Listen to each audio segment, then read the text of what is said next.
Okay, so guys, I am reading this book. I started it last night and I'm already 36 pages in.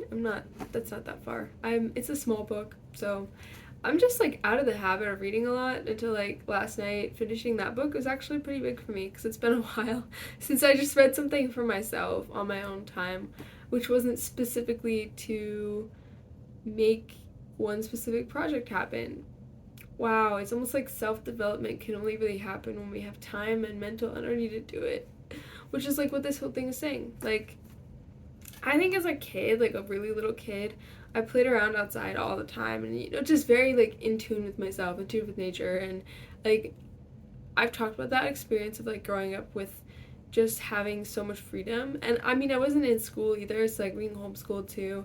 School was such a beautiful thing because I would go and like finish a math problem, and then as a reward I would go play around outside. And it was less focused on so many, because I think if you go to like a public school or you go to school in general, there's so many other factors that you're being expected to process. And yeah, I was pretty socially awkward. Yeah, I was definitely very socially, could have grown better in that sense. I'm still where I am now. Like, I still grew and developed, and it just took a few years. It took me putting myself into situations that were uncomfortable for me to grow. Um, but back then, information and learning was such a beautiful thing, and like poetry was so fun to memorize and learn, and just getting to learn in such an organic, like very, very fun environment, and knowing that I was able to just play around outside, and that was the real goal. I would finish, all those homework, and the goal was to get my structure in so that when I was like 12 or 13, I started to build my own schedule. Like, I was like, all right, well, like, I have all this stuff to do. Let's see if I can do it as efficiently as possible to maximize my playtime, like, as a kid would do. And so I got really efficient at it to the point where I could give myself Fridays off. Like, almost always was giving myself Fridays off. And which is kind of what I have now, which is cool. But people still expect you to work on those Fridays and Saturdays, so I don't know how I feel about that. But anyway, there was a lot of like freedom with that, and really just having like exactly working for the sake of having free time, and working for the sake of having more leisure time, more time to read books, more time to play outside. And I didn't realize how much of that I lost when a lot of things, like, a lot of things happened. I've mentioned it briefly, but that big science competition was actually, that was still fine. Like, I was still fitting into my I get Fridays off, and then I started being like, oh, I need to work even harder. And so then, I don't know, I think it was also like my dad and his views of work, which are very much like you have to work your butt off constantly, like hustle culture, grind culture. Like, you have to hustle constantly, and then once you have freedom, then you can taste it, then you can enjoy it. And it's like, I mean, yeah, but you'll never be satisfied, right? You'll never have enough to feel like you can rest. Like, to me, you'll never be wealthy enough to rest. And if you can't rest when you're poor, you're going to bring that mindset into when you're rich. Like, there's rich people who still are so afraid of losing their money that they can't sleep or can't rest. And I don't care if I have the most money, I just need enough for today. I just need enough for today. And that's a very privileged mindset to have. I recognize that. I'm a single person in their 20s who doesn't have any kids, doesn't have any mortgages, I have a buttload of school loans, but, I have a few more months before those need to be paid. And even then, I'm going to meet the minimum payments, and once I have a consistent regular job, then I'll focus on paying them off. But that was a really random tangent. But yeah, I have a lot of freedom to say that, and a lot of, okay, I'm choosing time over money. Really, I am. And I recognize that. Like, I'm choosing time over money. I've had so much time to invest in other people because I've done that. I personally haven't worked during this school year since my sophomore year, which is just like, it's weird because while my dad's like always be working, always grind, hustle culture, all that stuff, and it's still that same like opposite thing too of like, don't do meaningless work, like, don't waste your time. And he was like, oh, like working at a fast food place, working at like those convenient jobs that you can get while you're a student, those are a waste of time. But it's just like crazy because then you're doing unpaid work most of the time, working for yourself and focusing on those soft skills, creative skills. I still have a hard time like balancing that of like it's not technically working because I'm not getting paid for it and I'm choosing it. Like, you guys, I mentioned my internship this summer. I was not paid that whole time, and I still worked almost 40-hour weeks for a lot of it. Like, that is so twisted. Like, that I didn't feel like I was worth anything unless I was producing work for them, and I wasn't getting paid, so they were telling me I wasn't worth anything non-verbally. Like, they were never saying that. They were always like, oh, well, thank you so much. You're so good at everything. Like, why did I try so hard? Why did I show up and do the work that I did? I mean, it's me. I'm trying to learn from it. I'm trying to get an education there. I'm trying to pick up what they can teach me. And so to do that, I'm going to challenge myself. And by challenging myself, I'm going to do more than what's expected of me because I'm just doing what I would do anyway. But at the same time, I gave them so much capital. So much freedom of my time, freedom of my effort. Like, I was giving away so much valuable stuff and I didn't know it. Like, I didn't realize I had any value to give because my entire childhood growing up was unpaid labor. Like, genuinely, a lot of the time my dad would be like, all right, we're gonna work on projects, like working on projects, we're working on stuff all together. And he loves working with family, like he loves working together, but it's like this strange, like, it is a job, it is a full job. It's not a relaxed time. It's like he'll play a podcast during it, but it's like, unless we get this much work done, this is a waste of time. And like, it's what I was talking about earlier the other day when I was saying like, oh, doing the dishes now doesn't feel like I should do them because it feels like I should wait until there's a lot to do.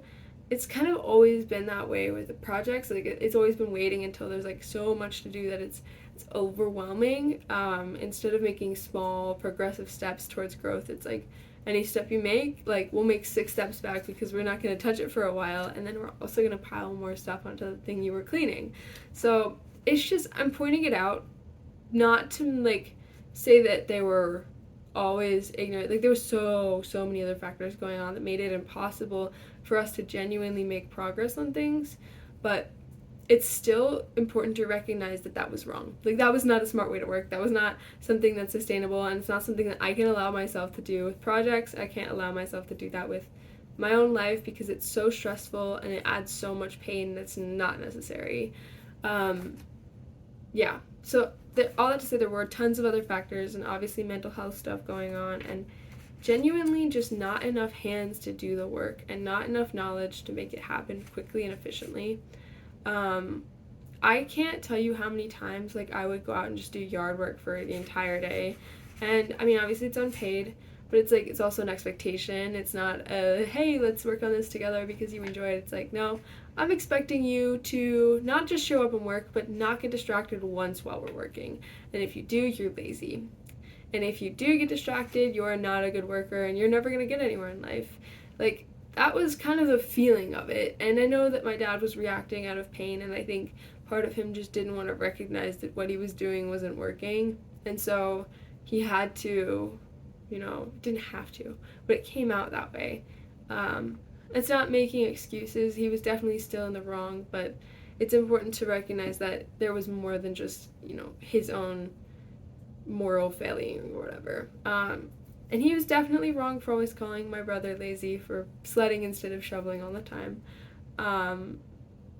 And one of the most heartbreaking things to me is, like, I stopped reading because my dad came in one morning. I was laying in bed still reading, and for the record, just another random fact, at that time when I was freshman, sophomore, somewhere in there, during that time, I guess it was sophomore year, probably, I didn't have my own room, so I was staying in I was sleeping in my grandpa's old hospital bed, and that was, like, really hard for me, like, because I'm such a, like, wow, there's so much, like, meaning and depth to things. It was the hospital bed he had for, like, and my grandpa had just recently passed away, and I felt really, really uncomfortable sleeping in this guy's bed, like my grandpa's bed. But anyway, that's just a weird thing that happened. It was in our living room, so we have one of those houses that has like a family room and a living room. You know, the older houses that's like technically don't need both those rooms because we don't live that way anymore. But it's like it was one of those rooms. It's not something people would go in all the time, but there was not a whole lot of privacy. You could walk by and I would just be there in the middle of like you could stand in the kitchen and you could see me in bed. And he came up and was like basically lecturing me, and now more context, this was a terrible difficult year for my dad and for my whole family, and I'm not saying that as an excuse again, but it's still important to understand that he was reacting out of a whole lot of survivalism and guilt and fear and, you know, so much like taking on blame for things that were completely outside of his control. Because, like, we don't exist in a meritocracy. We do not live in a fair world where your work equals how your status, you know? Especially, like, geez, like, it was not a good time. So, anyway, he came up and was just like, I was reading a book in my bed. Like, it was probably the last big book I remember sitting there and just reading in my bed. I was awake. I just was sitting there reading. And he was, like, lecturing me for a while, like, you have to get up and get out of bed because, like, the working world won't sleep for you, or, like, it was, I don't remember the exact wording, but it made it impossible for me to stop and read. I haven't been able, like, I felt guilty sitting and reading this book. I felt guilty sitting and reading it last night because of it. It's like that. I just have to work mindlessly until I reach a point where I can learn for myself, and that's so hard to grapple with because I literally didn't read after that. Like, it literally was so hard for me to sit and read even when I had time. I definitely went through some phases of trying to, like, feed into that, like, oh yeah, I just need to work harder, I just need to work constantly. The truth of the matter is, it just took something out, and that something that was taken out was something that I really genuinely cared about, and it was important for my own development. And so then after that, I just slept in, and I just didn't have anything that I was looking forward to. I had so much less that I was excited about because, like, what I was excited about, I felt guilty about. And I was literally reading. Like, that is the thing that people are always like, oh, people need to read more. Like, leaders read. But it's like, what do they read? You know, it's not self-help books. It's not self-help books all the time. It's good, like, literature, you know? It's exhausting. But anyway, I'm grieving that. I'm not bitter about it. It's like, wow, let me figure out. It's like looking back at that as that root cause for it, not something that I've changed about reading. And I know that reading was harder for me after I went to college too, because so much that was like, we're reading an entire textbook today, and I was like, well, now I don't have any energy to read anything else. So I don't know. There's a lot of factors, but I'm allowed to, like, grieve that. And I'm allowed to start reading again, you know? I'm allowed to make time for that. Even if I don't deserve it, even if I'm not at a social status where it's like, I never have to work another day in my life, I can read now. You're still gonna work. Like, if you've built that habit and if you're addicted to working, like, if you get your worth from your work, like, you're gonna keep working. And I know my dad's kind of recanted a little bit of that now. But part of it still happens. Like, part of it's still, like, okay, I'm going home for Christmas. Part of that's still, like, you guys have to be, like, working so hard on yourselves. Invest hard on yourselves because there's situations here that you need to be ready for. And it's like, can I just show up? Can I just be myself? And yes, I'm willing to admit that I need to be myself with a little bit of extra protection from the toxicity and unhealthy things that are happening. But it's like, I'm glad I'm mentally prepared for it, but it's still like, there's no point in me trying to heal for the sake of one person's situation. Like, I'm healing for myself. I'm healing for her, and regardless of the situation, I'm okay. Like, internally, I'm at peace with myself, and that is enough. But yeah, this book, I'll just say this book has been really eye-opening as far as, like, understanding the ways that not necessarily just capitalism, but capitalism makes a lot off of people, like, being mindless in work and not being able to enlighten themselves, not being able to learn.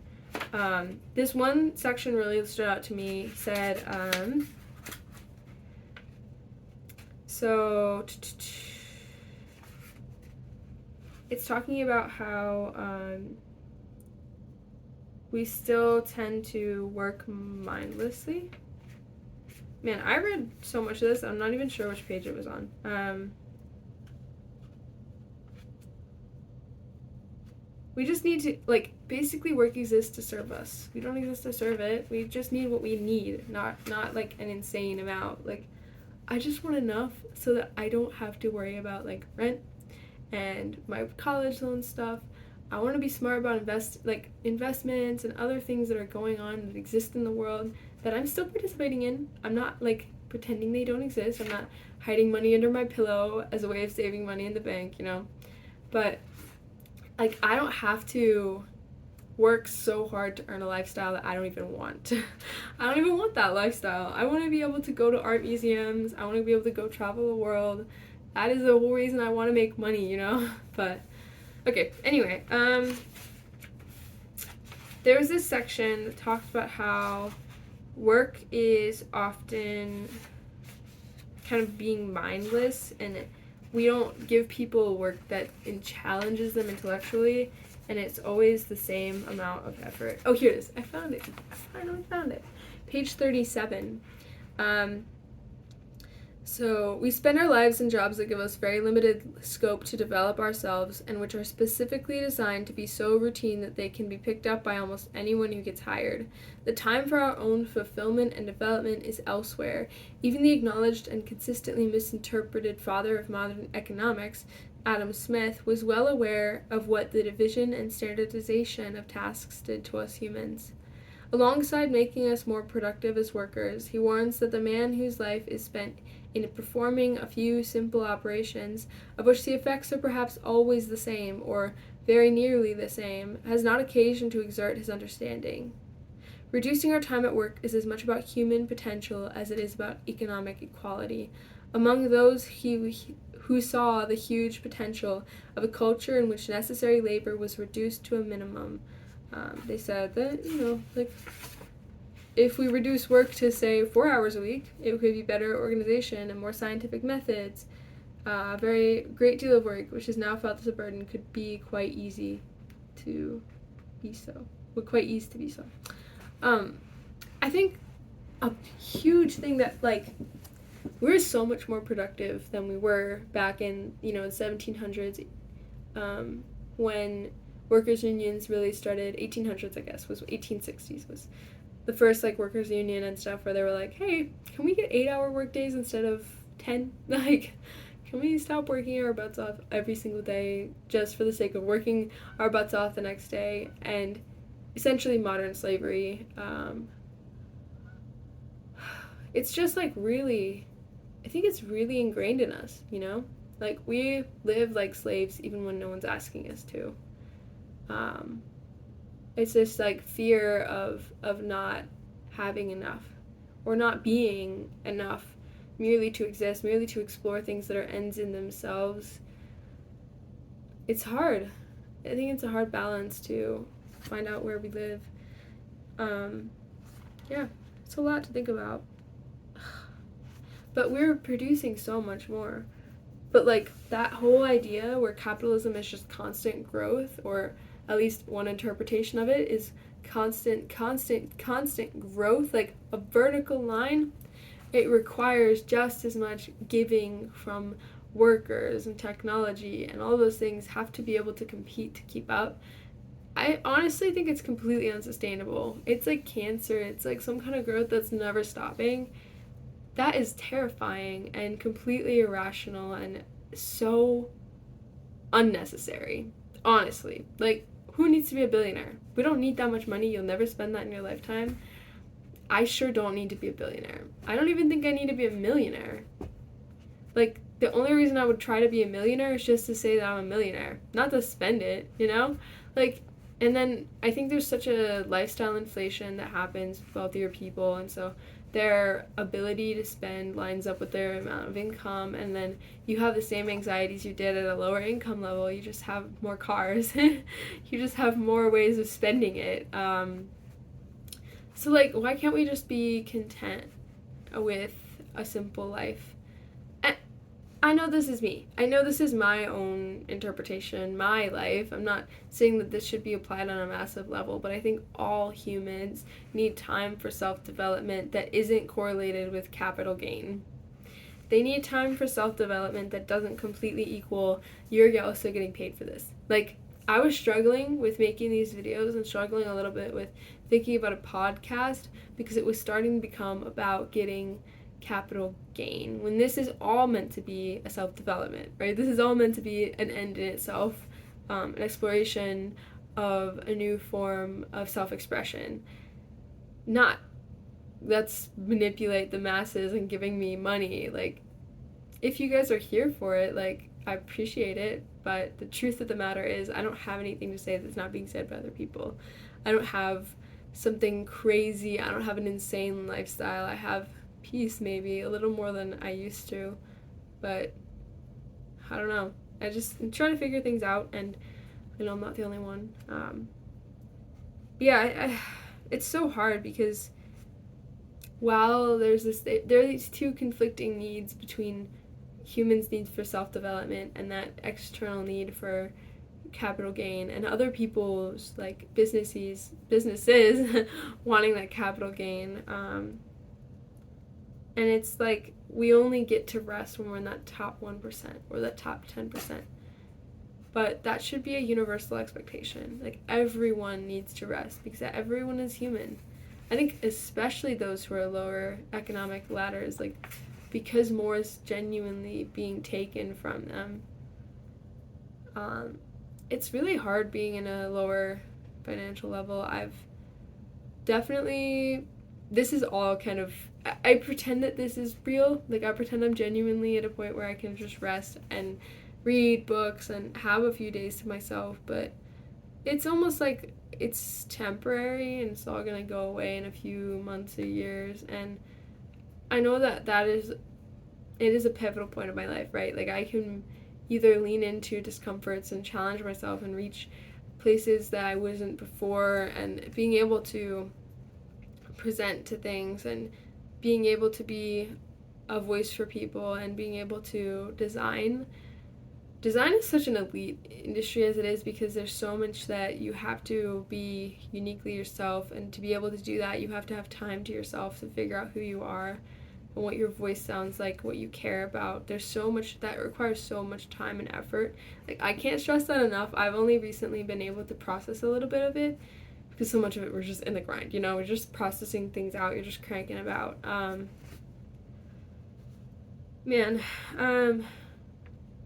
I just think it's so important to anybody that this says, like,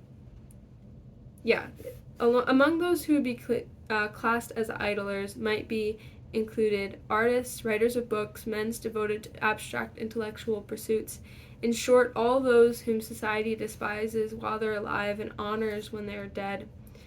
Whoever will observe how many of our poets have been men of private means will realize how much poetic capacity must have remained underdeveloped for those through poverty, for it would be absurd to suppose that the rich are better endowed by nature with a capacity for poetry. This is an important rebuttal to anyone who claims that free time is a luxury only of interest to the elite. This gets things the wrong way round, and at the same time merely states the obvious. Our most famous artists, writers, and intellectuals often have wealthy backgrounds. They have been the ones who had the means to be able to distance themselves from the daily grind of earning a living, and who can devote their energies to more creative pursuits. Russell should know, Russell was the one who's quoted in that first section that I read. He himself was a privileged minority who enjoyed the space and time to engage in these aspects of human life that we might call ends in themselves. And it's like, there's so much art and poetry that we'll never see because people are stuck in poverty and don't have time to make it. Like, even now, I'm fighting that internal poverty to say, like, oh, I can do this. I can make art. Like, I have so many art supplies that I just haven't touched in months and maybe years, because it's like, oh, that's reserved for when I have enough time and when I have enough energy, emotions to process these things that I'm feeling, and these angers that I have and these frustrations that I'm wrestling with. But, like, at the same time, I'm just watching mindless TV because I'm so physically and mentally exhausted that I don't have time to like give to it. And it's like that's not a moral failing on my part. That's just human exhaustion. Like just being human. That is going to be it for this morning. I have a lot of thoughts on overtime and it's kind of been blowing my mind, but my 9 a.m. alarm is going off, so I have to go get some breakfast. But I'll talk to you guys later. And I am back again because I thought of something I didn't mention before. The book points out that we have these two needs as people, one for meeting our survival needs and the other for feeling socially better than other people. I think the second need is so crazy that is a lot of what drives people to work so hard and overwork themselves rather than being content just to have what you need. I also wanted to read a section on page 40 that says, but what is the purpose of all this accumulation? When is it time for enjoyment? When can our everyday activities be ends in themselves, such as in play and sex and discovery and in the enjoyment of music, film, and the other arts? These sovereign activities, as opposed to the servility of nonstop work, are often stigmatized as elitist, frivolous luxuries, or quite simply a waste of time. For Bastille, he was in a previous section, this is an extreme misinterpretation of the facts. It is modern, routine work that is void of meaning, unless it is a basis for a life beyond the constant grind. A rebalancing of our priorities is required from the work-centered society to one in which work competes with communal enjoyment, the free expenditure of our bodily energies, and the exploration of human capacities hitherto unknown. I think it's such a shame that, we put so much emphasis on work, and work is the only way for us to prove our self-worth, and our self-actualization is often done through, constantly working and trying to strive and trying to make something happen. I think there's so much peace we lose that way, and I'm only saying all this because I don't want to, I'm trying to overcome those things that I've believed from a very young age, and a lot of it was oh man, I could go into this for a little bit, but I grew up constantly hearing talk show radio and constantly seeing Fox News, and it was mind numbing because it was just, not to say it in a harsh way, but indoctrination, brainwashing me into thinking one certain way was always right, and everyone else who thought independently, thought for themselves, was wrong and dumb and just brainwashed. Ironically enough, I feel like a lot of people just following these people blindly are being brainwashed willingly. And in the strange irony is that they think that they are the ones thinking freely.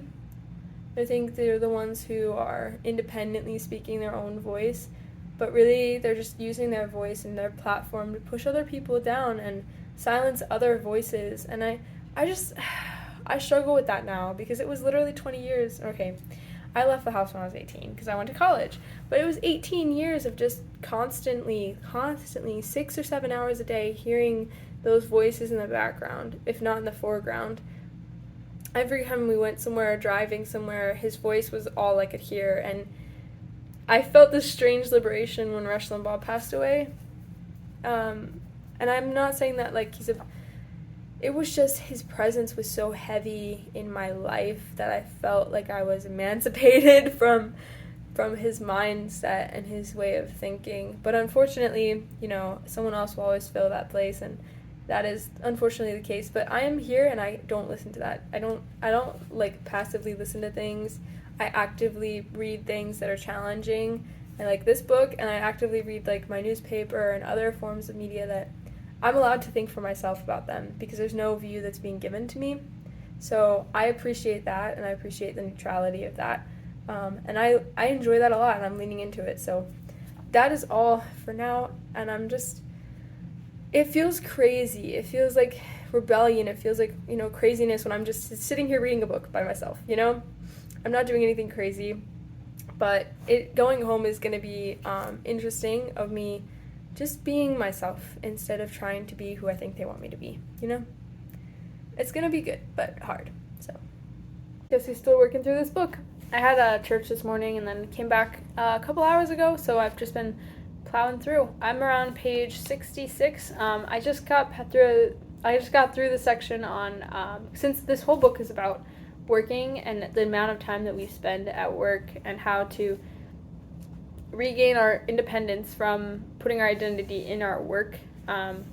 So the section I just finished was on women and how we women are expected to have basically 2 full-time jobs of being an employee at a company and also being a full-time parent or housework and all those things. Like, it's still very much unequal as far as like where people fill those roles around the house, how much housework is being done by one gender or another, as well as other things that are honestly like they made sense back in the day when men were the primary breadwinners, who like this is where our pattern for work came from, was the Industrial Revolution, the industrial world, and that typical 40-hour work week was something that was fought for a long time ago, but it was also with the expectation that there would be support from women or their households when they came back, and that was something they genuinely needed. I can see that in my own, like, in seeing my parents. My dad is very much the sole breadwinner, sole income of the house, but I think he's often so burnt out from work that he struggles with those having the energy to do the house care and housework and all those things. It's true. It is genuinely labor. It is genuinely work. I don't think we should sugarcoat that, because like people literally get paid to do this stuff too. Like, people get paid to clean the houses and do your dishes, do your laundry. So we shouldn't discard that. It's definitely like work that you can pretty easily do in your own house, but that doesn't make it less valuable or make it less worth money. Just because it's not getting paid to do it doesn't mean it's less valuable. So I was just a whole rambling mess of like, wow, I struggle with the idea of being a mother because of the fact that, like, I'm a woman, so I'm expected to basically drop my life to take care of this new career, which is completely valid, and it is a full career. Like, I'm completely saying, like, that is a full-time career. It's just that, like, it's hard when, like, I have other things that I want to do with my life, I have a lot of other dreams and goals and aspirations, but it's not that being a mother isn't maybe part of that at some point along the line. It's just that I don't know how I would be able to pursue my dreams the way that I want to if I'm also expected to work, a full-time job caring for a human being who needs, and it is such an important job. But it's ridiculous that we're expected to do both. Like, it's ridiculous. The show Working Moms deals with this a lot. I've seen that a little bit, and it does a pretty good job of wrestling with that balance, but it's just like, why don't we pay people to do... I'm not saying we should, but it's just like, that is just the fact that there are people out there who think that by being a full-time mom, you're not contributing anything to the world, or you're not contributing anything to the family, or what you're contributing is less than what a man's contributing by working full-time. Like, just because you're not making as much money and you're not getting a paycheck for it doesn't make it less of a job. It doesn't make it less work, and it doesn't make it less exhausting and burnout and just constant. Like, because it is a constant job. It's not something that you leave when you go home either. So, but yeah, that's just some random thoughts on that. Other things, I just got to the next section, and it's talking about degrowth, and I'm kind of a fan of degrowth. I'm kind of a fan. I've seen a few videos about it already, and I do agree that, like, we can't see constant growth, and it's just frustrating that we demand that from the world, and we can't constantly be taking more and more from a planet that is limited. You find new ways to cut corners, you find new ways to maximize on that, but at the same time, like, how much more do you genuinely need? when I went to the art museum a few months ago, there were some wonderful pieces of art on this topic as well.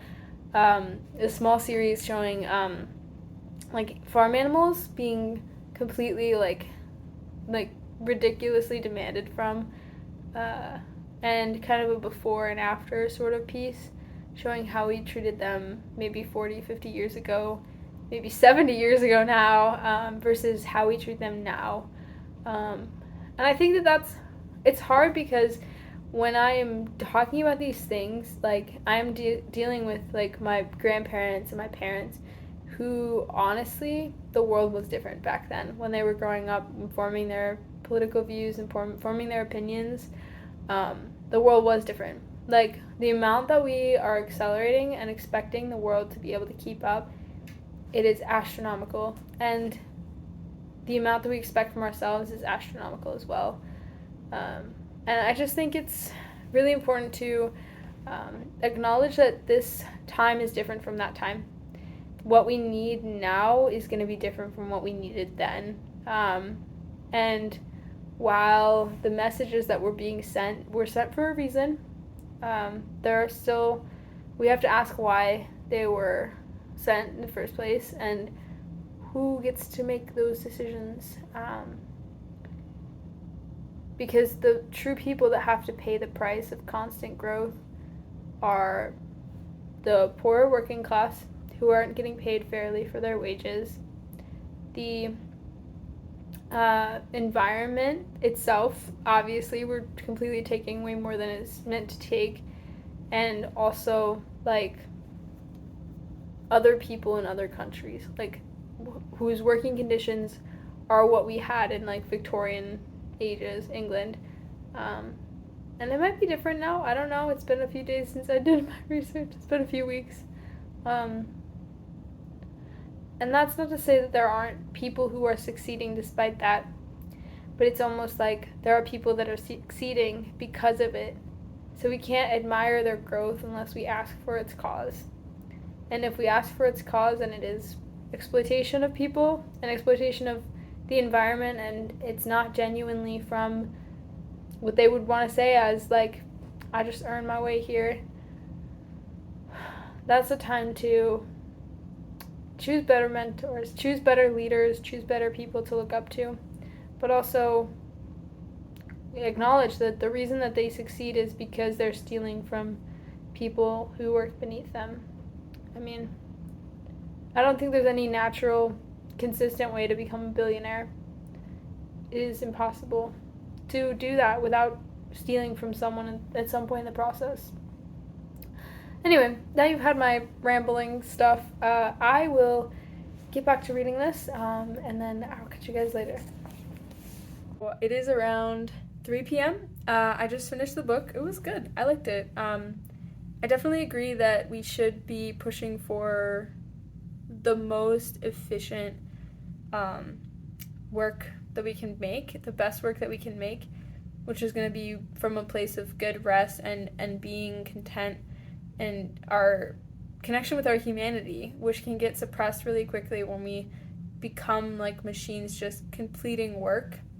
Especially since I'm in a design field where the need to think creatively is like a constant demand. I didn't realize my need for rest in order to genuinely do that well until I was reading this book, and it was like, yo, people need rest. And I was like, hold on, I need time to process things that are happening to me. What are you saying right now? No, I'm genuinely like excited that like there's people out there that think the way that I do, and I'm relieved to know that while this may be a new idea, it's not my idea, you know? And it's like, it depends on what needs to be done in this time that we have right now. It's not meant to be the permanent state. Like, I don't think degrowth is a permanent solution. I just think it's needed right now for what's happening in the world right now. So, I don't know. I could ramble a little bit more, but I think that's going to be it for a bit. I need to go edit the videos I made yesterday and schedule up a couple of other ones, and do some housework, some unpaid housework. But I'll see you later. It is so weird being an adult. I'm still not used to it completely. It's especially weird when you're not like fully in a place where you're free to make your own choices. I'm still not there. I can't wait to be a little more financially free. But also like it's just like it's so stressful trying to just communicate sometimes, especially with people who knew you at a different time in life and trying to reintroduce yourself, in a way. It's stressful. I'm also wearing the same outfit I wore a couple days ago because I feel like it. I'm gonna go see that movie with my friends soon, but like, I'm trying to be better about like reaching out to family members and stuff and trying to stay in touch and connected with them. Like, because I don't really think it's helpful for me to just, know myself but let no one else know me. It's fun to make these vlogs and it's fun to put things on the internet. But, geez, it's so stressful trying to like be confident. Honestly, confidence, especially with, so I can be confident with strangers, easy, no pressure, no stress. I can be confident with people from church. I can be confident with people at school. I can be confident with people in any other circumstance, like in general. But when it comes to people that are from my childhood or people that I looked up to a lot when I was younger, like, it's hard for me to just say, here's who I am, and like, this is what's going on. I don't know how to balance that. Because the truth of the matter is, like, it's hard not to get defensive with things, and I know that I did, and I regret that. When I just talked to my older sister in the store, and I know I'm oversharing on the internet, it's whatever. I kind of hope she never finds these a little bit.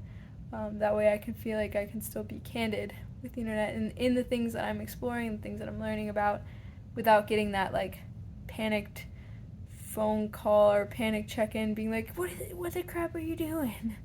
Not that I do anything too controversial. Like, I literally just read a book or two. But I don't know, it's really difficult. Like, I love my family to death, but they are the people that I feel least myself around. And that is very sad. I really wish that I could just exist or exist in the way that I like to, or exist like as myself instead of reverting back to a person I used to be. That's what happens. It's not like I'm another person, it's just that I'm fall back into old habits that I really want to outgrow a little bit. So yeah, I don't know why, like, some people just bring out different sides of you, and generally speaking, there's a reason that I don't stay super in touch with family members, and that's usually because, like, it feels less like me when I'm talking to them a lot, and I'm trying to work on that, but that's, like, part of growing up, right? It's part of learning how to just say, here's who I am, and this is what I'm doing, and it is just hard. And there's going to be misunderstandings, and there's going to be misconceptions, and it's mostly uncomfortable because it's new for me. Like, it's mostly uncomfortable because I'm uncomfortable with it, not because other people are making me uncomfortable. But there is just history there, right? Like, there's lots and lots of history, lots and lots of distance with time and space, and, it's just growing up, right? Like, it's just becoming an adult, and your lives just go down different roads. I don't know. It's just really disheartening in some ways to see the differences in us a little bit, and I don't know. I don't really have anything else to share on that without talking too much on it. I already have, probably, but I love my family, and just trying to love myself too, Just trying to focus on the road that I have ahead of me that may or may not be similar in a lot of ways to theirs. Focus on what God's doing in my life, and that being the most important part. Everything else will work itself out. And, whatever that looks like, I just pray that I have the words to say and I have the humility to accept whatever's going on. I feel a lot of anxiety lately that I'm going to be forced to go back. That I won't be able to step into adulthood the way I want to. It's actually really nerve-wracking, I think about. I've invested so much in my education already, I've already spent so much money on it, loaned so much money. The fear of that being a waste of my time and that everything was just not even meant to be, that scares me a lot. But I think the fact that it scares me, it's like it's driving me to work a little harder, to try and make my dreams a little more a reality. Usually the things I'm afraid of aren't even gonna happen. Like, they're not even close to happening, but it really feels like they will. Like, it really feels permanent, And of course, your mind is the most dramatic catastrophizer of all time. Like, oh yeah, anything that could possibly go wrong will. And it always assumes that people who are supposed to care about me genuinely are just waiting for me to mess up or to keep me stuck where I am. That's just, she's a little dramatic. She's a lot of dramatic. And I mean, a lot of it's just, the way it felt to be a kid. Still feels that way a little bit sometimes. But the thing is, I have to keep reminding myself that I'm an adult and that if I need to get work, I can find a job. And if I need to do this, I can do it. And if I need to do X, Y, or Z, I can find a way to make it happen. Even if I don't have a car, I can still find a place to work somewhere. Part of this level of anxiety is because I just got a check engine light on my car, so it's just like added. It's gonna be interesting to see if my car's okay, It's gonna be interesting to see if everything's alright. I've been praying a lot that the car will be okay, but I did depend on it a lot, so hopefully everything's okay, but you never know. I got my Christmas shopping done. I really did the bare minimum, and I also went and saw the new Spider-Man movie. I'm not a huge Spider-Man movie person in general, so it's alright. It's just not my style, it's just not my favorite thing, but it works. It was a pretty good movie, a really interesting take on Spider-Man, so I didn't hate it. It was alright. I just talked to my sister for a couple hours, my older sister this time. Good conversation, lots of catching up on life. It's really interesting, I feel this need to defend myself so much with the people sometimes, and I'm trying so hard to fight that, and I know that it's just insecurities, and it's just my own lack of self-confidence, and just being I am who I am, accept or reject, there's no right or wrong answer to a lot of these things with life, so, I mean, there's better answers, and there's worse answers, there's better answers for the time that we're in now, and there's worse answers for the time we're in now, but yeah, I don't know. We had a little bit of a side tangent toward the end, towards me talking about the book that I read and sharing opinions and stuff, and opinions are, everybody's got them, they all stink. So I'm confident myself to know that my opinions are valid, just like her opinions are completely valid, and yeah, I don't know, I think there's some relativism allowed in our own, views on things, and I think that that's completely permissible, so that is, I don't know, I'm over-explaining it again, nobody's asking, nobody's demanding an explanation, but yeah, super chill, rest of the evening, yeah, check engine light did come on my car, I think I mentioned that earlier, maybe, I'm gonna try and get that checked out tomorrow, or as soon as possible. I really can't afford, to get a big check-in on it, But, we'll figure it out. My dad's like, oh, look at it when you get here. I'm like, Dad, that's an 8.5 hour drive away. I don't know if that's smart. My roommates are all like, dude, freaking, you can't strain yourself. They're all like worried about me, So I'm going to try and get my friend's dad to look at it tomorrow or the day after. And then if not that, I'm going to see if I can get some advice from people in the area who might want to be able to look at it or give me recommendations for something relatively affordable that I can try and do in the meantime.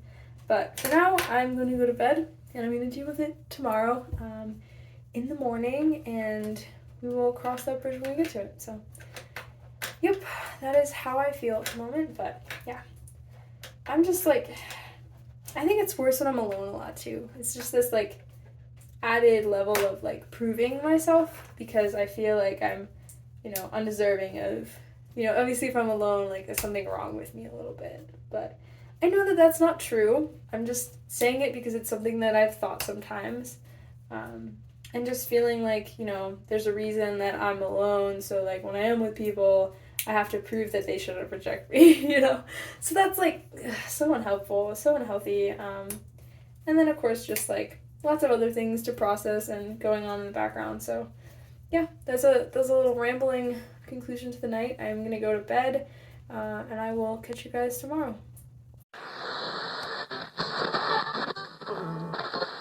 I wanted to talk about something that I'm thinking about.